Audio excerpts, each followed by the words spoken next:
Okay, so for this assessment exercise, we're going to be assessing kind of your shoulder range of motion and flexibility, your ability to how far you can, bring your arms back and straighten your arms over your head. And while it is a shoulder assessment, it's also a upper back assessment. And so what I mean by that is you could go, oh, I can't raise my arms all the way overhead.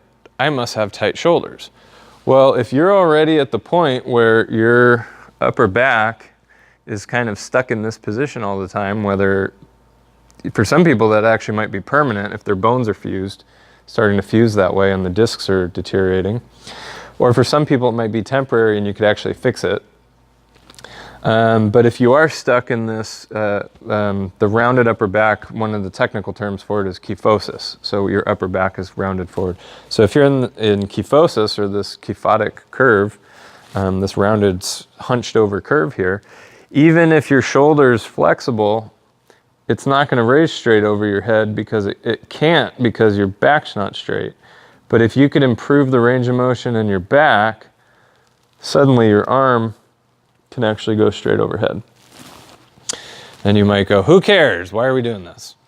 Well, if any of the exercises in your strength training program are going to be overhead, like shoulder presses, military presses, if you want to get more advanced, doing like kind of advanced Olympic lifts like the snatch or the clean and jerk or push presses or some of the things that you might see at like CrossFit or boot camps or things like that. If you don't have the ability to get straight overhead with good spinal alignment, let's actually lower this a little bit so you can see my low and upper back.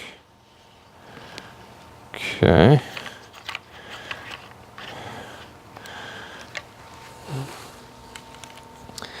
Okay. So what you'll see with some people is if they're real tight up here, even if you don't necessarily see a really pronounced curve, but they're really tight up here, and let's say they can only get part of the way up, a lot of times they'll compensate by kind of overarching the low back or thrusting their hips forward.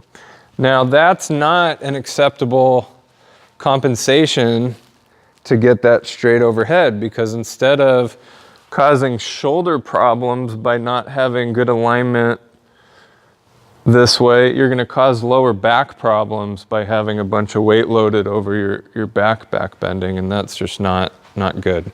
Okay? So anyways, the assessment we're going to do is going to be against the wall.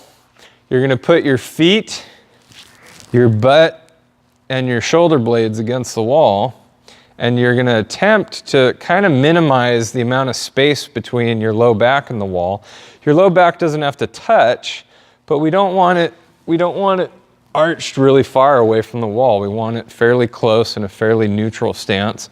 And you're going to see, can you reach your arms all the way up without your hands losing contact with the wall? And so you can get another view of that. Let's put that over here. Okay. So again, hips, shoulders are against the wall.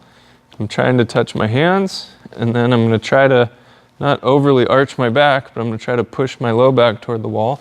And then I'm going to reach up as high as I can and down. So I'm not as flexible as some people, but I have enough sufficient shoulder and upper back flexibility that I can do overhead movements. If you don't have that flexibility, then in addition to working on it, we will not do free weight overhead presses right away to make sure we're not causing any neck, shoulder, or back problems. There's other types of equipment we can use so that we can change the angle of force, like using bands or a cable machine or some other types of specialized equipment, so that you can push at an angle, but not have it cause shoulder problems. And then as you get more flexible in your back, which we'll work on, and your shoulders, and once you can get overhead, then we can start doing those exercises as well.